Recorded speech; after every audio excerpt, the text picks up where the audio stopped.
traiteur de pierre dure. La manière dont je travaille, c'est une manière, on va dire, artisanale. Il n'y a pas de numérique, je tiens à cet aspect-là. Les matières utilisées vont être des pierres fines. Le propre de la marqueterie, c'est pas de joint. Il faut bien avoir ça présent à l'esprit parce que c'est présent tout le long du travail. C'est-à-dire que c'est un travail de finesse, de précision pour avoir un travail digne de ce nom. Je suis maître verrier et je travaille le verre et le vitrail. Mon travail se singularise plutôt par l'inclusion d'émail. En fait, je travaille l'inclusion d'émail par fusion. Sur le salon, la série que je présente en fait sont que des pièces d'art. Je travaille uniquement la thématique du nu. J'aime bien travailler en recherche graphique et travailler la texture par l'inclusion ou par la peinture sur verre en différentes couches. Moi je suis sculpteur, artiste peintre aussi. Je ne peux pas rester les mains inactives. Alors comme j'ai présenté beaucoup de chevaux ici sur ce stand, je démarre toujours par un cheval. Le cheval c'est ma marotte, j'aurais dû dire c'est mon dada. Mais là mon cheval démarre, là c'est la partie modelage. La partie modelage quand je travaille c'est la plus rapide. La partie la plus longue c'est la sculpture, ça peut prendre plusieurs jours. Je travaille surtout le grès, la porcelaine, toujours en pièces uniques et colorées avec des oxydes et qui me demandent, du coup, que chaque pièce me demande entre 5 et 10 cuissons. Anne-Marie Blanchard, je suis faïencière à Moustier-Sainte-Marie. Je travaille l'argile, je fais de la faïence. J'ai un travail traditionnel de Moustier, décoré. J'ai créé ces pièces-là avec de la dentelle, des choses qui me passaient par la tête. J'ai créé toute cette gamme d'articles.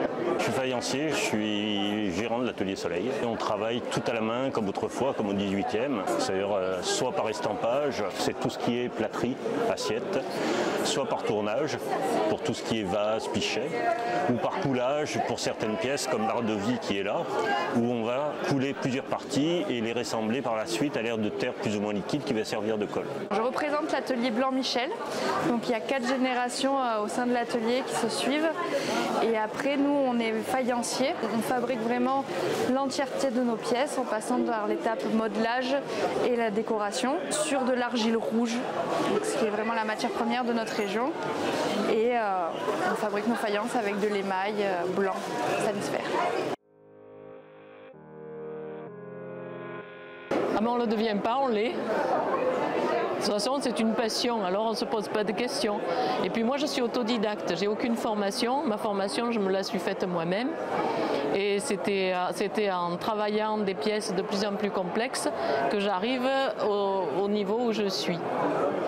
C'est-à-dire que c'est une recherche de détails, de perfection chaque fois que je crée une pièce.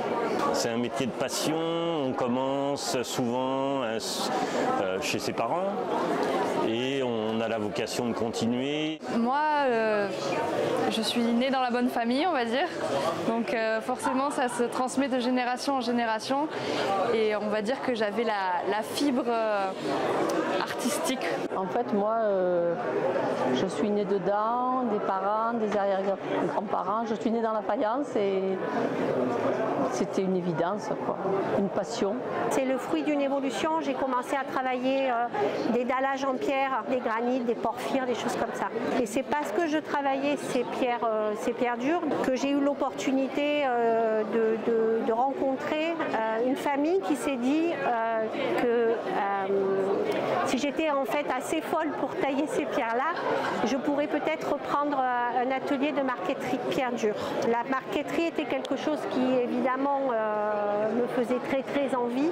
Il y a après des années d'apprentissage du métier seul, sans gagner sa vie, pour arriver à un certain niveau et puis après pouvoir prétendre à travailler pour des beaux projets de décoration, pour la joaillerie ou des choses comme ça. Être artisan d'art, c'est avant tout une passion pour une matière, une passion pour des gestes particuliers, pour des procédés, des recherches techniques et choisir son mode d'expression par la matière en fait. Et ça s'impose à soi, c'est un métier de passion.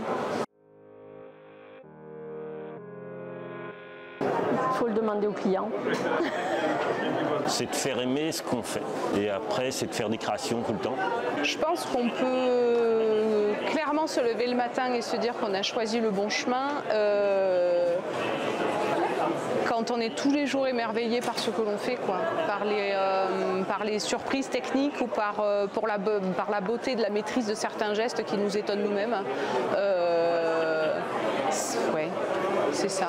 Parce qu'il n'y a pas de routine. Comme mes pièces évoluent chaque fois, que je ne fais jamais la même pièce, que mes thèmes sont infinis, que les matières que j'utilise me permettent de découvrir chaque fois un monde nouveau et qui ne s'arrête jamais. C'est chaque fois une découverte quand je crée une pièce. C'est qu'on a le traditionnel, où on respecte vraiment les valeurs, donc au niveau de la création et même du décor. Et on a aussi le côté maintenant contemporain, ce qui fait qu'on touche un peu toutes les générations. J'ai toujours tenu bon. Je pense que ces valeurs de travail, de ténacité sont ce qui permet après dans le temps finalement de réussir entre guillemets, même si je considère que la réussite d'une vie s'apprécie à la fin d'une vie, et pas avant.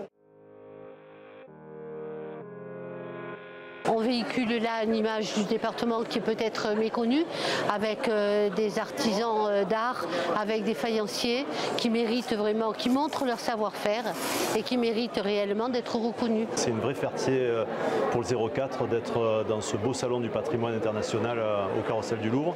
Et donc on emmène avec nous l'ensemble de tous les savoir-faire artisanaux qu'on peut trouver dans notre département. C'est une fierté déjà, d'une part, et en même temps c'est plus pour le village, pour notre région. C'est un emblème symbolique, c'est-à-dire le Carrousel du Louvre, on est en plein centre de Paris. On va avoir aussi bien des visites de Français, d'étrangers, du monde entier. C'est un lieu exceptionnel. Dès que j'expose dans un lieu magique, on va dire, c'est une fierté. Participer à un salon comme le Salon international du patrimoine, c'est forcément d'abord une chance et une opportunité de pouvoir montrer son travail à un public expert, à un public choisi, généralement à des amateurs quoi qu'il advienne, particuliers ou professionnels. C'est un salon d'exception et un rendez-vous à ne pas manquer. C'est une façon de montrer que les artisans de Moustiers sont toujours là, surtout parce que sur de nombreux salons où j'exposais, on me disait qu'il n'y avait plus d'artisans à Moustiers, que je n'étais pas à Moustiers. Donc je me disais, il faut qu'on se montre, il faut qu'il y a quand même toujours des artisans à Moustiers. Et donc c'est la façon de montrer au monde qu'on est vivant, qu'on travaille, qu'on a une tradition surtout et qu'on ne la perd plus. C'est bien d'être présent au patrimoine pour rappeler que dans la décoration, la marqueterie apporte quelque chose que peut-être un autre art n'apportera pas. Alors nous, le salon, c'est vraiment une opportunité pour faire connaître notre travail, faire un petit peu découvrir notre savoir-faire, la diversité qu'il y a au sein de Moustiers, parce qu'on est quand même quelques-uns. C'est important pour nous parce que c'est une belle vitrine. Les gens qui sont ici aujourd'hui à Paris vont avoir envie de venir dans notre département pour découvrir ces artisans dans leurs ateliers, dans leur domaine. Et pour nous, c'est énorme. L'agence de développement est là pour améliorer l'attractivité des Alpes de Haute-Provence. Donc venir s'exposer, venir montrer nos savoir-faire, nos expertises sur un salon international et grand public, quel moyen plus fabuleux que celui-là qui nous est donné. Et puis l'intérêt aussi, c'est en collaboration avec la Chambre des métiers, avec le département, avec la commune de Moustiers, d'emmener dans nos bagages l'ensemble des artisans qui toute l'année sont au travail, travaillent ardemment sur leur sujet. Et puis surtout, on a des meilleurs ouvriers de France, on a plein de talents et c'est important de monter ces talents irrésistibles. J'y habite, on va dire. Je suis une ex-jarlandine, je suis née à Château-Arnoux. Mon lien, il est là. Mes parents sont venus en 77-78 à Moustiers. Et moi, je suis venu, j'avais 13 ans et j'ai trouvé Moustiers assez sympa. Et surtout quand on est jeune, j'y suis resté parce que ça me plaît et je fais un métier qui me plaît. C'est le lieu où je vis. C'est le lieu que j'aime, que j'ai choisi. L'accès à la vie professionnelle est pas très compliqué, tout en ayant une très très belle qualité de vie à la campagne, dans un très beau département. Nous, on est au centre d'un petit village. On a un cadre magnifique et en plus, il y a le cadre et un métier au sein de Moustier qui est quand même assez important et merveilleux. Donc ouais, une fierté. J'ai grandi dans la région. C'est vrai qu'après, je suis partie apprendre mon métier. J'ai un peu voyagé, travaillé un peu ailleurs. Et quand à certains moments de la vie, vous avez besoin de vous poser dans un endroit où vraiment poser ses valises, ça s'est imposé à moi et je me suis installée dans les Alpes de Provence. Ça fait un peu plus d'une dizaine d'années maintenant. J'y suis née, c'est mon terroir, c'est mon territoire, c'est un lien indéfinissable qu'on a, c'est un ADN, tout simplement. La majorité des faïenciers sont ici, donc représentent la commune, représentent le département et ils font vivre notre village, donc aussi perpétuent la tradition de la faïence qui est le fleuron de Moustier-Sainte-Marie. La médaille qui leur a été remise, c'est pour valoriser toutes les années de travail qu'ils ont effectué dans ce beau métier qu'est l'artisanat d'art, qui est quelque chose d'exceptionnel pour nous et une grande fierté pour notre département de ces belles Alpes de Haute-Provence. Je pense que le tourisme ne va pas sans thématique. Et dans un département aussi touristique que le nôtre, avoir des faïenciers, avoir des artisans d'art comme nous les en avons, avec notamment meilleur ouvrier de France ici représenté, et ça contribue bien sûr à la notoriété du département. Ils font la fierté du département, ils valorisent en fait même les pays, dans les villages dans lesquels on a ce label de pays d'art et d'histoire. C'est vraiment eux qui le font, ce département. C'est la raison pour laquelle on est irrésistible.